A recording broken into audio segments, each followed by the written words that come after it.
With a strange premise, I talked about stories in magic that are stranger than fiction.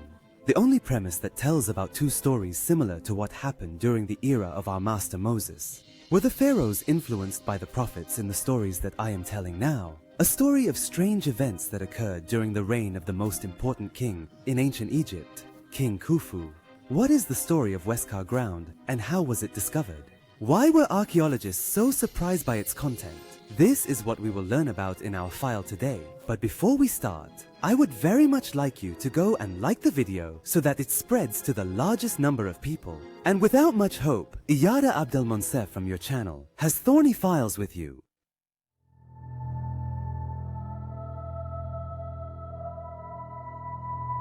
On the land of Babylon, the Great existed one of the oldest civilizations in history. After the Great Flood, Babylon was considered the beginning of many stories. Historians said that with the appearance of Nimrod in Babylon, black magic began to be known at the hands of a mighty magician named Hazard, and after that, magic spread among magicians like wildfire. But unfortunately, after the magic, everything was destroyed. An order was issued at that time that all magicians, they had to be executed in this heat in order to be among the deceived. So some of the magicians fled and went to pharaonic Egypt, and there they met the Egyptian priests and taught them magic in exchange for status. Of course, the priests agreed to the offer. And from here, this was the entrance to Egyptian magic. Whether the story remains true or false, this is how the Egyptians in the past knew magic. They excelled in using it, and among the theories that told us about magic in the time of the pharaohs was the story of Westkar. What is the story of this theory?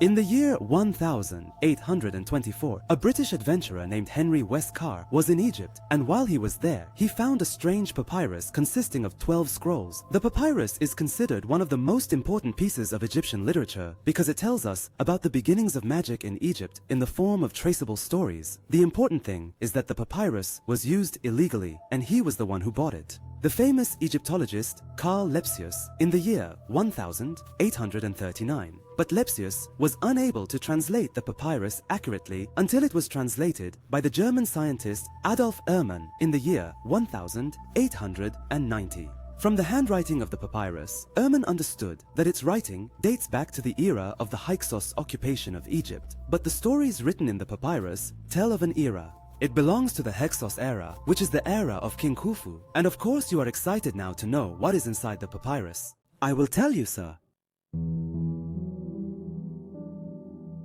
The story, in short, tells us that King Khufu was feeling bored, so he gathered his children and asked them to each tell him a story.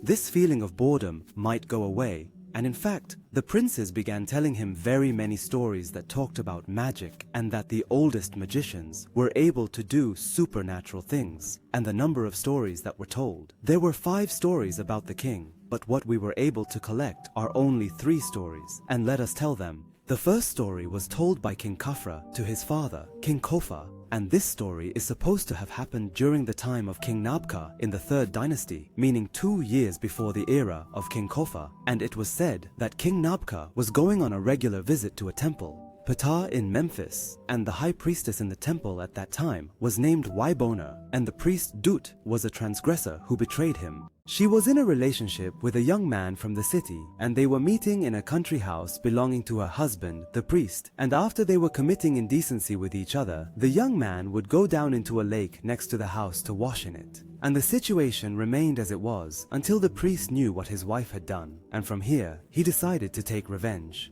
From them, he brought a large wax and made it in the shape of a huge crocodile. He threw this crocodile into the lake after magic talismans hit him. Suddenly, the crocodile transformed from a piece of wax into a huge, predatory crocodile. When the young man came to go down to the lake again, the crocodile grabbed him by the jaw and cheek and took him to the bottom of the lake for 7 days, and on the 8th day, the priest told the king that he was crying about his unfaithful wife and his intention to come to his house to see the lover between the teeth of the crocodile. There at the lake, the king stood with the priest, and the priest began to call out the crocodile that came out and had his prey. When the king saw the crocodile, he was very terrified and afraid of it. When the priest approached the crocodile, it returned to its human form again and remained just a wax crocodile. But the king became very annoyed and ordered the crocodile to kill the young man. So the priest went to the crocodile again and read the magic incantation to him, and the wax crocodile turned into a real crocodile again and took the young man's deception. He bared his fangs and went down to the bottom of the lake. As for the second wife, the priests burned her and threw her ashes into the river. They say that punishment was one of the methods of torture in ancient Egyptian civilization. Let us go to the second story. The story was told by Prince Bao to his father, King Khufu, and the story goes back to the era of King Senefru, who is the father of King Khufu. One day, King Senefru felt sad and depressed. So the priest and the magician, Gajamank, suggested to him that he take a boat, get some girls on it, take a ride in the Nile for a while, and begin to see the rest of the beautiful sights of Egypt. Sneferu actually took the advice and put 20 beautiful girls in his boat and began ordering them to row the boat. Indeed, the girls' shields were on the sides of the boat and they began to row with an oar. It was made of gold, and they also sang with their beautiful voices, and each one of them had a wreath and a fish-shaped ornament on her head. After that, the king's psychological state began to improve, and his joy returned to him once again. Frankly, you have the right to be happy, son of the Mahzuza. The important thing is that the journey continued until the girls got tired of the burden, so they said, "Stop for a while." During this class, their boss's hair fell on her face, and while she was removing her hair, the jewelry she was wearing accidentally fell on her head, and this girl became very sad. So King Sneferu promised her that he would compensate her for this ornament. But she refused and said to him, "I want this particular ornament." So Sneferu quickly summoned the magician, Jaja Amank, and the one who first learned the news began to read some talismans on a magic talisman, and only a few seconds later, the sea split the two halves until the water remained 24 times high. After the water rose about 100 meters, agriculture spread, but they saw the ornament at the bottom of the lake. It fell on a piece of pottery, so the king consulted about the ornament and returned it to its owner again. This is what happened, sir. It was the second story, but the third story remained. I wanted to share it with you because it is a very strange story, and this story is supposed to have happened. The king shared his fear with a great magician named Dadi.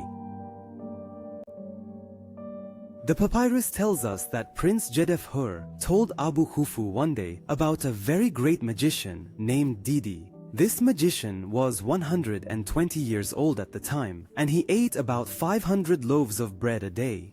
The body of the dead person is also able to elude people and make them lose his earrings, and his knowledge abilities have reached that he was able to know the secret of the temple of the god Thoth, and the subject of this temple of Thoth I will tell you in a separate video because it is a very long dialogue. And of course, after what the prince said about the magician king, his fear is no longer there. There is a person in it who has all these abilities. That's why he asked Prince Gedef-Hur to bring him this magician in Egypt. In fact, the prince heard his father's words and boarded his ship and went down the Nile until he reached the village where this magician lived. Subscribe. Then he went to the magician's house, where he received a welcome befitting him and his status. Then they knew the prince that the king was waiting for him in his palace. In fact, the magician went to the king's palace out of fear, and when the magician daddy arrived, the king started to say to him, "Fearful, welcome daddy, how come we haven't seen you before?" My father replied to him that he could not come to the palace without His Majesty the King inviting him. And then, out of fear, he asked my father to perform his magic and miracles on a prisoner he had. But the magician apologized to him and responded to him and said to him, "It will not work to try my magic on a human being, my lord, the ruler, and no one asked me to. Do something like this for the Egyptian people." In this way, the magician refused to show it to the prisoner and preferred to experiment with an animal or bird. The king agreed and ordered that he bring him a goose and a tiger. The magician grabbed the goose and began to cut off its head and put it away from its body. He also began to say some magic spells. Suddenly, the head moved until it reached the body, and then the goose returned to its life again and began to shout. And although his fear greatly enjoyed the show presented by the magician Didi, in the end he became very angry, and this was because the magician Didi predicted the demise of the king's rule. His fear, but Didi told him, "Do not be afraid, your majesty. your king will not disappear after you, as long as your son and grandson will rule Egypt, but after them other people will come, not from your lineage. When he asked him in fear, how will this happen, and who will be forced to rule Egypt and will be outside the royal family? Daidi told him that there is a lady named Rad, who is in Ain Shams, and that this lady is pregnant. There are 3 children from the loins of the deity Ra himself, and the 3 children of countries will be born during your reign. And the deity Ra gave her good tidings that her 3 children will rule the throne of Egypt, one of whom will rule the other, and the eldest of them will also be the high priest in the city of Heliopolis. Indeed, Khalifa Rit had 3 sons who became kings of Egypt. The first of them was King Asarkaf, who founded the 5 dynasty and ruled for about 8 years. The second one of them was King Sahara, who ruled Egypt after Kaf was captured, and after them was the third who remained king of Egypt. Of course, you will tell me now that you are convinced of these stories. Ayad, my friend, I will tell you that these stories are certainly in large part imaginary, but they at least embody for us the Egyptians thinking about magic, and what kind of magicians are supposed to have power beyond the limits of the natural. But let us stop for a moment. These stories do not remind you of anything. I mean, for example, the story of the magic that wanted the sea and 2 halves. In a point of view, it says that whoever wrote these stories was the recipient of the magician's abilities from the miracles of the prophets.